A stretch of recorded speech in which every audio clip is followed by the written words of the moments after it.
Chaim v'lebracha, to life and to blessings. I already made a blessing. The blessing I made on it already. Welcome, folks. We continue with our Hasidic discourse, the Maimer, Tzave, speaking about the essence. Who's the essence of the person? Of course, it's the soul. It is the essence of who we are. That goes without saying.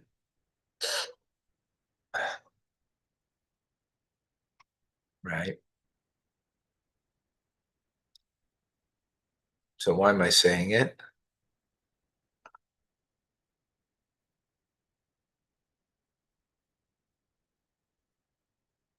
I guess it needs to be said. But let's understand. What are we talking about when we speak about the core essence of our soul? And how does that express itself?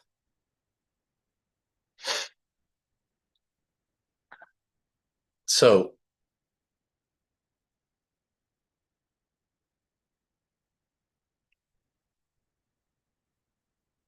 let's pick up. Okay. So, the core essence of the soul. There's two aspects of it. There's two aspects of it.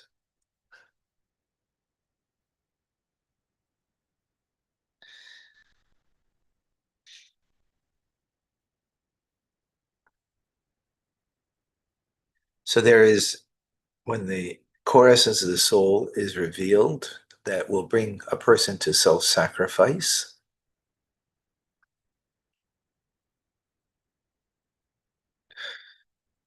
What brings a person to self-sacrifice is you rise beyond the human condition. The human condition would never sacrifice anything unless you make a calculation that this sacrifice is going to get me more in the end. Then it's not a true self-sacrifice. Meaning, true self-sacrifice is beyond rationale and acting a way that's beyond rationale, beyond logic, right? Which means on that level, rationale, logic, are something you kind of put aside.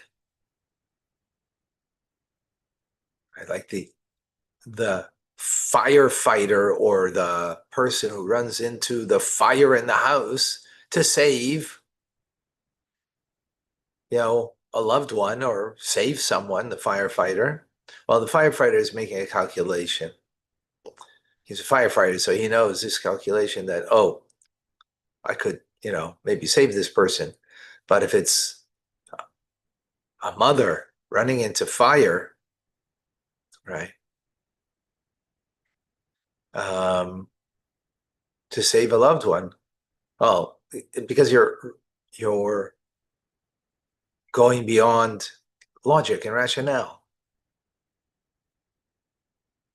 Your essential being is bound up in that child, and therefore you run into the fire. So what's important to appreciate, or another example, the famous story of the child who's stuck under a car, and the mother was able to pick up the car. Afterwards, she's not able to.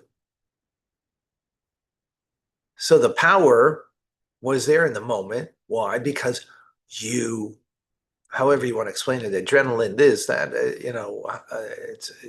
the point is you reached a much deeper place beyond your natural powers. That's the important point.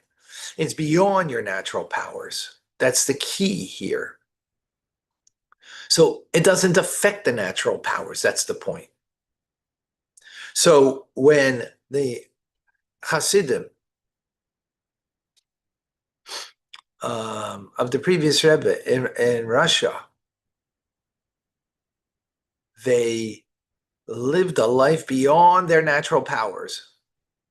But the natural powers then become sort of like they're living beyond it. It's not really a part of them. They're not living based on logic, based on rationale. Just to give you an idea, many of the great Torah scholars, when it came in communist Russia, because what communist Russia was trying to do it to annihilate Jewish life, Jewish belief. So you don't put your life on your life, out there. As a result, it's not so simple. The halachic response to that. Previous Rebbe didn't matter. Now, previous Rebbe is not a good example because he's a holy, righteous person. So this was a total expression of him on the second level that we'll get to. But the Chassidim, and this is what he brings out over here, is that they superseded what we saw called Keiches Giluim, the inner world, their inner world. Their inner world, they kind of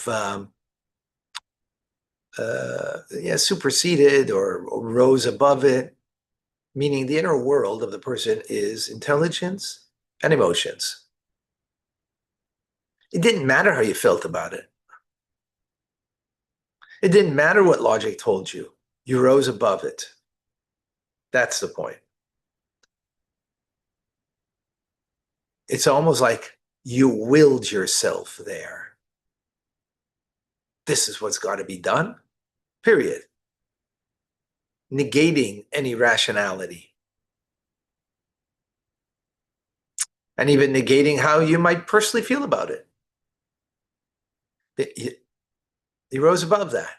And there are times that you need to rise above. That's what is called Chassidus Nefesh. That's real self-sacrifice. Putting aside your inner world being, again, intelligence and emotions. Those are what we call Keiches Giluim, or Pnimim, the inner world, the revealed powers that a person has. And hence, those powers are sort of like, in a sense, they're an adage to you. They're not you now. You're rising above that. They're not you, right? Again, the mother running into the fire to save her child. Rationality, it's not you now, right?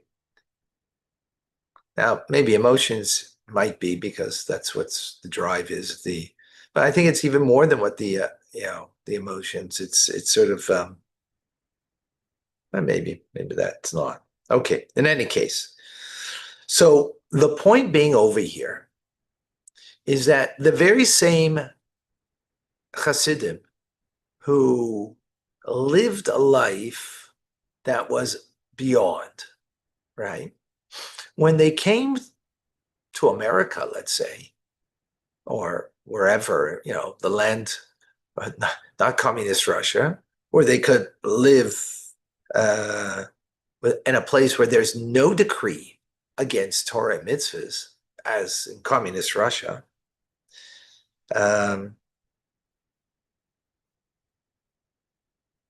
where they actually lived a life of plenty, as we do in the free world, right? That's the key.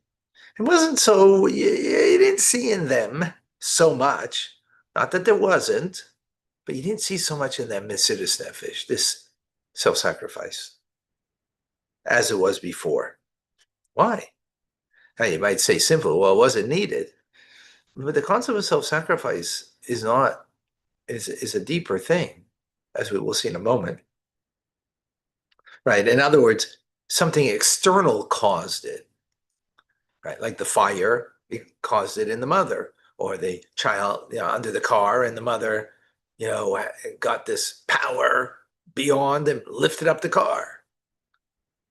Afterwards, you couldn't. So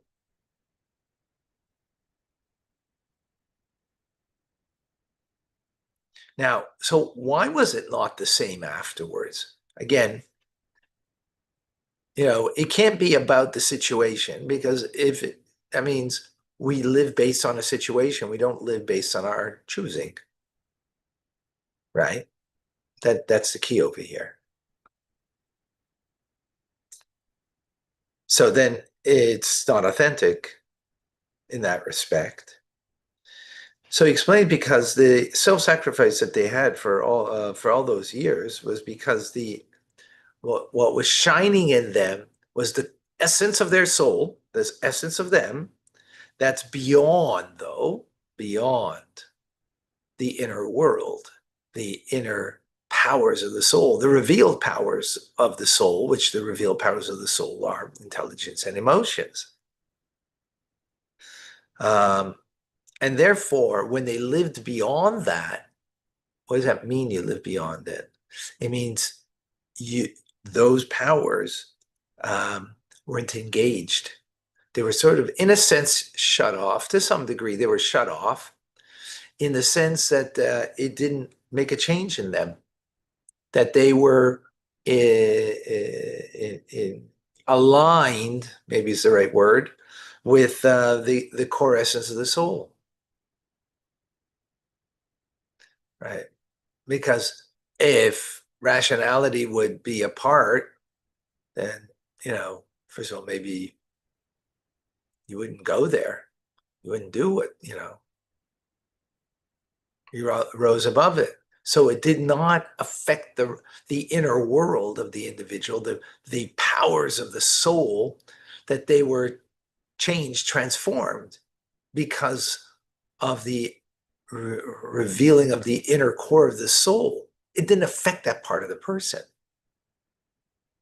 at least not in any great way. Is that clear?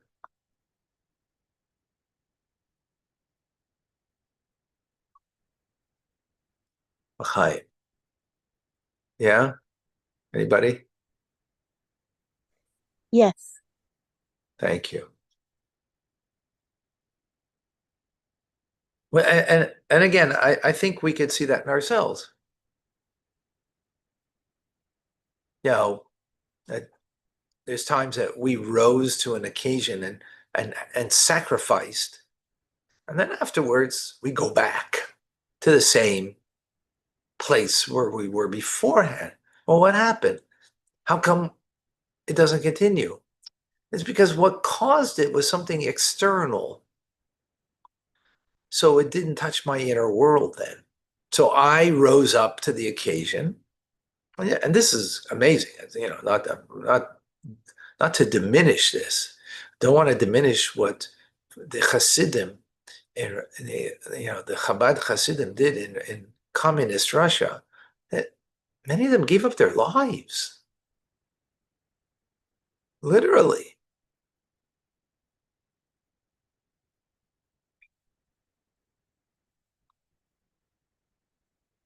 So now he explains what's the distinction over here.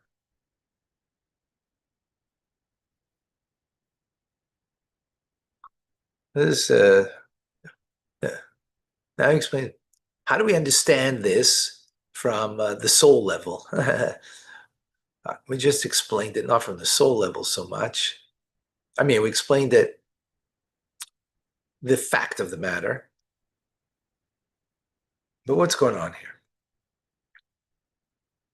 So he explains that the essence of the soul, right?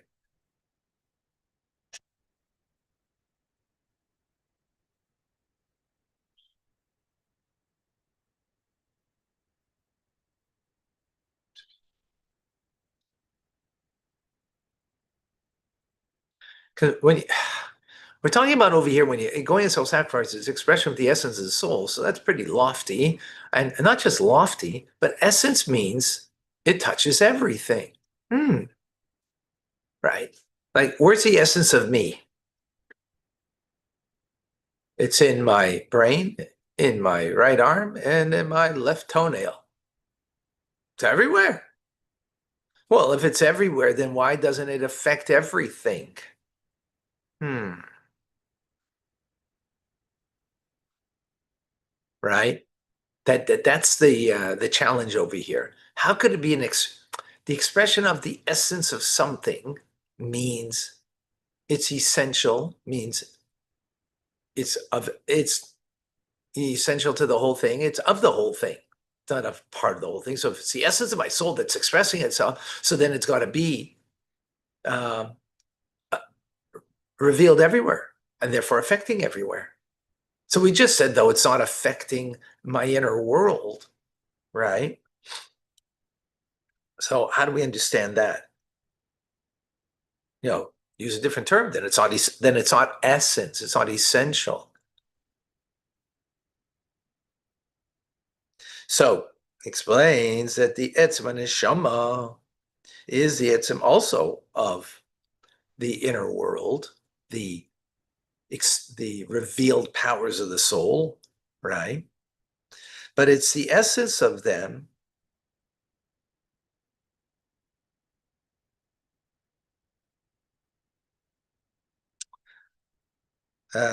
but not to the form of the.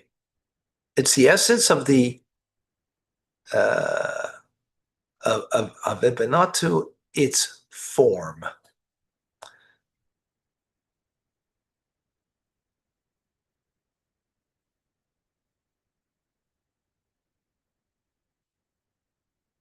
Now, there's not the way it takes shape.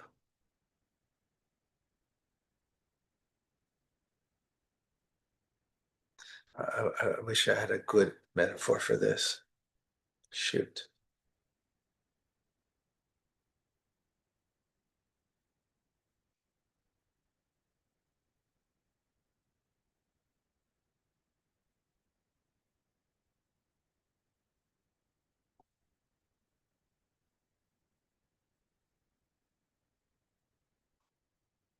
Hmm.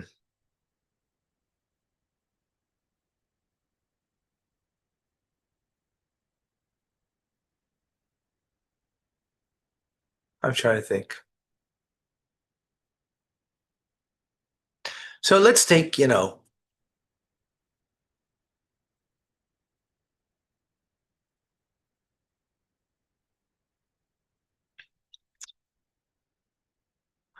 know. I have to think about this. I don't know how to explain it, to be quite frank.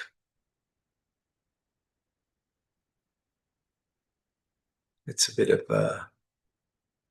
yeah, core.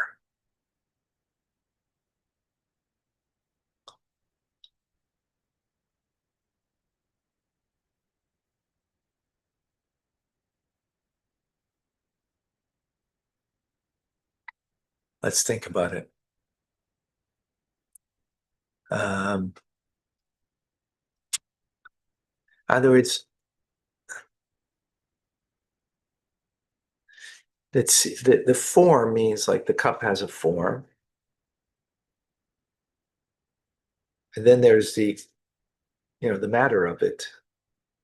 So the shape it takes, the essence of the soul doesn't, in this level, doesn't, is be I can't explain. Because since it's beyond, since the essence of the soul here in this reference is beyond, okay, that's why it doesn't affect the shape, the form rather, that the powers of the soul express itself.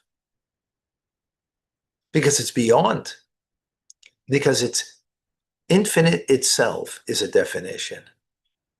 It's beyond finite. Finite means form, right? That's the explanation. But that still needs more to unravel that, right?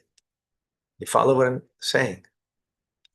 Something that's infinite is beyond finite. Finite means form, right? In fact, what makes this finite is the shape and form it takes, right?